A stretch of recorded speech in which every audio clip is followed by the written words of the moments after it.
What's a rule your employer implemented that backfired terribly? 1. A former employer had convinced himself that expensive steaks were being stolen from the kitchen every night. That was not true. He simply had a terrible inventory system. Anyway, in an effort to catch the mysterious thief, he installed security cameras all over the kitchen. One of them happened to be aimed directly at my station. When the housing market collapsed in 2008, and the auto industry took a bath, he fired me for performance issues. I'd run the kitchen for 7 years and was never accused of performance issues before. Clearly he wanted to cut payroll costs. I was a salaried manager and eligible for overtime pay. So, I sued him for back pay, arguing that I had no managerial duties of any kind and labored as a line employee every day of every week. He denied my charges. Of course, my attorney subpoenaed the security tapes which clearly revealed I was in fact cooking from the time I walked in to the time I left. He ended up settling for a significant sum.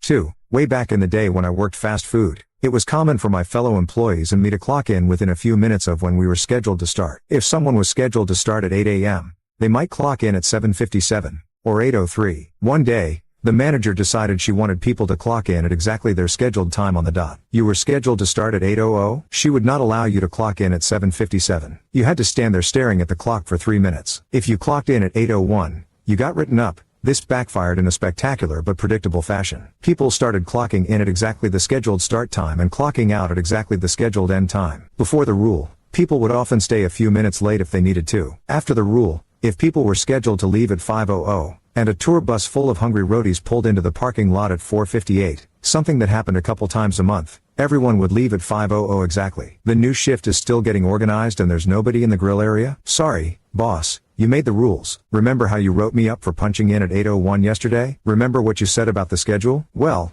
the schedule says I'm off now. The rule lasted about a week before the manager did a humiliating climb down.